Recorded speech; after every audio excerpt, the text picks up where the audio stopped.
Familiar to you from Yeah.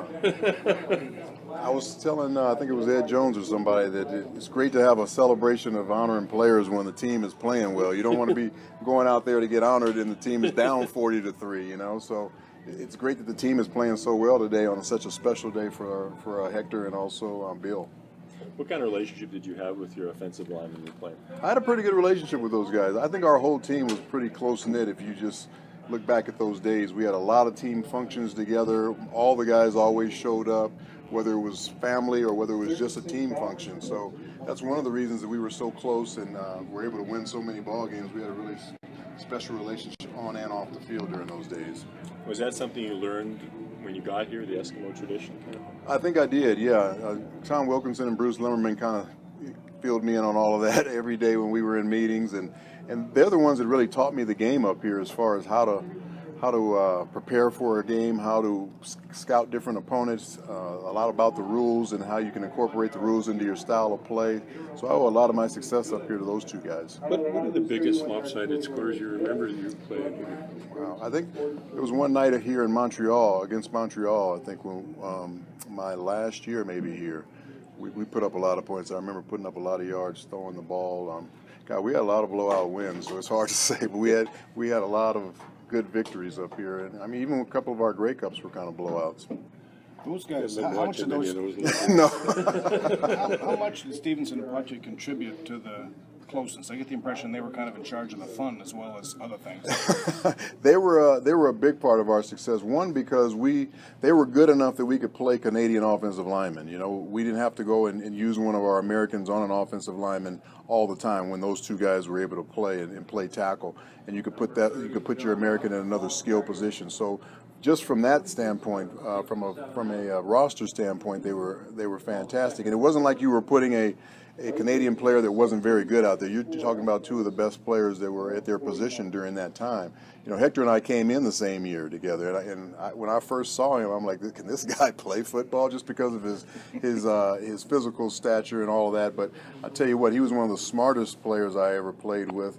A great technician the way he played the game, because he wasn't a great athlete, so he had to make up for that with studying his opponent and also having great fundamentals, and he had those. Can you comment on one of the biggest stories in football in the last 5 years is the concussion problem that affects a lot of players that played during your era, and just what you think of what's going on there? Well, I think a lot of progress has been made in the area of concussions and head injuries, and it's about time, because there's a lot of guys out there that I played with and guys before me that are really struggling with some of the head trauma that they had when they played the game. So I'm glad the NFL has made a big concerted effort to try and do more study, and all the other different groups that are out there at different universities studying what head concussions are all about, and how to prevent them, how to use the right protocol before you put a guy back out on the field. I think that's the most important thing.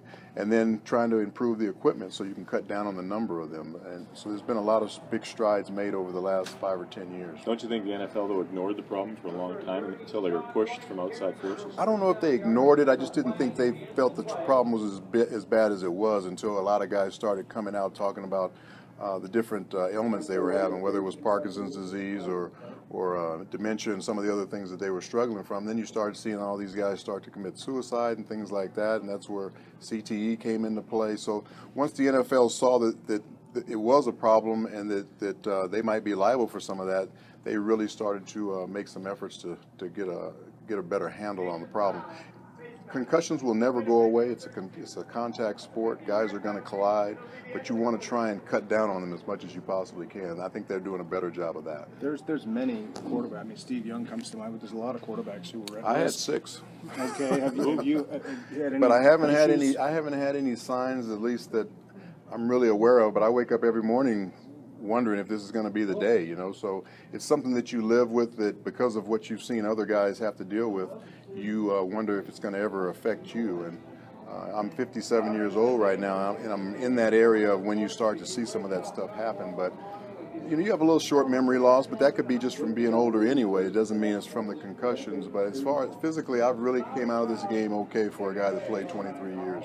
You had a quick embrace with Mike Riley down the field. Can I ask what was said then? I just told him good luck, and I like the way he's been playing. And this is the stretch drive of the season, most important time of the year. So let's step your play up and try and get back to another cup and win one, because that's what this place is all about. Had you been watching him at all? Following? I've seen 2 other games, and I'm really impressed with the way he plays the position. He probably takes a little bit too much punishment sometimes. You know, I wish he wouldn't run as much as he does, but he's a tough physical player, and you have to. I don't know if you want to coach that out of a guy, but you just want him to be a little smarter when he does take on people and when he does hit the ground. You remember when your name went up on the wall of honor here? I do.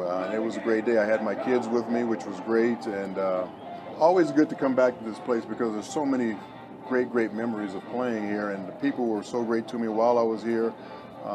Every time I get a chance to come back, whether it's for an alumni function or whatever it might be, I try and clear the schedule and make it happen.